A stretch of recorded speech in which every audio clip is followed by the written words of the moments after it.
People don't like working environments where there's a lot of politics and shenanigans going on between teams. As a manager who's constantly juggling tasks and workflow, you're probably already aware of the headaches that can be generated on cross-functional teamwork and workflow. In this video, I am going to share with you 3 strategies you can employ that make a massive difference so that work flows easily and the results are better, people are happier, and you are seen as the influential leader that you want to be. When we talk about cross-functional politics or friction points, it's often that point where one team or function or department are working against their goals and they have an interdependency on another team or function or department who have their sets of goals and priorities. And you get a level of friction because those priorities are not aligned. And this results in miscommunication, it slows down decision making, and generally just causes a lot of frustration. As a manager and a leader, one of your responsibilities is to ensure that the coordination of work isn't just within your team, but works across the workflow that touches your team. And yet you would be amazed how often I find, even at the most senior levels, these conversations aren't being had. So this is where these 3 strategies can massively help you to be one of those people who proactively deals with this situation. Because if you do, there are enormous benefits, not just for you, for your team, but for the organisation. So getting this right means that people are happier. It means that work tends to be of a better quality and moves faster. It means that when there are genuine problems in that workflow, it gets raised by more than one person because everybody can see how it fits together. And as a consequence, if you're one of those people that can guide teams through it, you are seen as an influential leader, somebody who has impact and can resolve problems fast. And if you want to get on, that is one of the roles you need to be playing. Okay, here are the 3 strategies. When you're setting your goals, they obviously need to be smart, specific, measurable, achievable, relevant, and timed. And when you're looking at that, I find that people are very good on the specific and the measurable and the timed, but the area of the achievable and relevant is the bit you need to dig down into. What you're looking at there is, do we have the cross-functional alignment? Do we have the resource, the budget, and the time to do this on top of what we're already doing?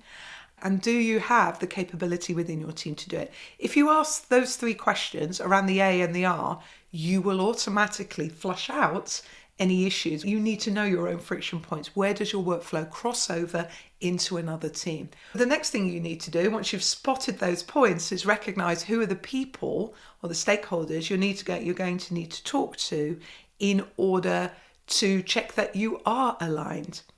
A guidance here would be go to the appropriate level. Often people try and resolve these issues at way too low a level because both parties are being asked to do a thing where the lack of alignment is further up the chain. These are not aligned priorities.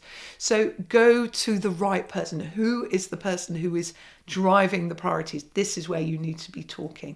Now, relationships take time to develop. So having regular conversations with these people and building up strong relationships is definitely something I would recommend you do over time. But in the short term, you just go and have that chat and get stuck in. When you do that, what that allows you to do is understand what their priorities are, what they think, what is important to them, and then spot any issues. And you need to lean into that point where you both see that you're not aligned and you have a problem. Don't ignore it. So you're going to have to make decisions and come to a point of agreement, and then that needs to be clearly communicated to the teams. And yes, that feels uncomfortable at times, but that is a fundamental role of managers and leaders to make decisions so that the highest value work gets done. Now, this is not a one and done activity.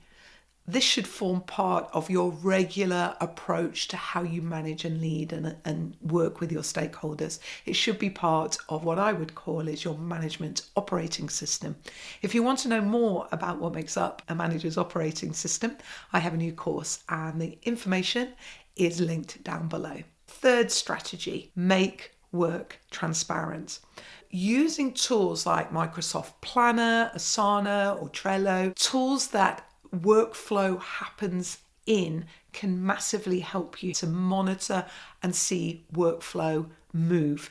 The transparency encourages accountability, and it means you can also put all the information on whatever this workflow is together, including how it works. When you're mapping the workflow, be clear what the inputs and outputs are that each other need in order to do this task. If you're clear on that, it becomes a lot easier for the work to get done. Then make sure that's documented using checklists or simple docs in order that everybody knows how it works. And that means when people move on, you don't get back to reinventing the wheel. If you have any questions on this, please pop them in the comments. I'm around to answer them. I mentioned earlier that getting this relationship right between you and your cross-functional colleagues can step change your leadership impact. This video here on influence strategies is where I'll go next, because I share the communication strategies that make the difference. This skill set is such a vital skill set for leaders, and one where I would definitely focus to improve your leadership impact. Thank you very much for watching, and I'll see you next time.